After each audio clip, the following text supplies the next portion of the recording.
എൻ്റെ മുൻപത്തെ ഒന്ന് രണ്ട് വീഡിയോസിൽ ഞാൻ കണ്ടൊരു കമൻറ്റാണ് എൻ്റെ ഔട്ട്ഫിറ്റ് എവിടെ നിന്നാണെന്നും അതുപോലെ തന്നെ അതിൻ്റെ ലിങ്ക് ഉണ്ടോ എന്നൊക്കെ ചോദിച്ചിട്ട്. സത്യം പറഞ്ഞാൽ എൻ്റെ എല്ലാ ഔട്ട്ഫിറ്റ്സും അമ്മ തന്നെയാണ് സ്റ്റിച്ച് ചെയ്ത് തരാറുള്ളത്. ഈ ഔട്ട്ഫിറ്റ് ഫ്രം സ്ക്രാച്ച് എന്നുള്ള കോൺസെപ്റ്റൊക്കെ എൻ്റെ ലൈഫിൽ എനിക്ക് ഒരുപാട് റിലേറ്റബിളായിട്ട് തോന്നിയിട്ടുണ്ട്. കാരണം ചെറുപ്പം മുതലേ എൻ്റെ എല്ലാ ഡ്രസ്സുകൾക്കും ഫാബ്രിക് സോഴ്സ് ചെയ്യുന്ന തൊട്ട് അത് സ്റ്റിച്ച് ചെയ്തെടുക്കുന്നത് വരെ അമ്മയും ഞാനും തന്നെയായിരിക്കും അതിൻ്റെ പുറകിലുണ്ടാവുക. ഇപ്പം നിങ്ങൾ കണ്ടുകൊണ്ടിരിക്കുന്നതും അങ്ങനത്തെ ഒരു ഔട്ട്ഫിറ്റ് ഫ്രം സ്ക്രാച്ച് ക്രിയേഷൻ്റെ ഭാഗമാണ് കേട്ടോ. ഞാൻ മെറ്റീരിയൽ എടുത്തത് ഇവൾ എന്ന് പറഞ്ഞിട്ടുള്ള ഒരു ബൊട്ടീക്കിൽ നിന്നാണ്. പിന്നെ അത് ഡൈ ചെയ്യാനായിട്ട് ത്രെഡ് സ്റ്റോറീസിൽ കൊടുത്തു. പിന്നെ അതിന് പറ്റിയ ലേസൊക്കെ ഞാൻ തന്നെയാണ് പോയി സെലക്ട് ചെയ്തെടുത്തത്.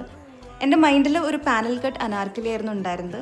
അപ്പോൾ അതിൻ്റെ പ്രിപ്പറേഷനാണ് നിങ്ങൾ ഈ കണ്ടുകൊണ്ടിരിക്കുന്നത്. ഔട്ട്കം എനിക്കൊരുപാട് ഇഷ്ടപ്പെട്ടു. നിങ്ങൾക്ക് ഇഷ്ടപ്പെട്ടോ എന്ന് കമൻസിലൂടെ പറയാം. അപ്പോൾ അത്രയേ ഉള്ളൂ. ബൈ.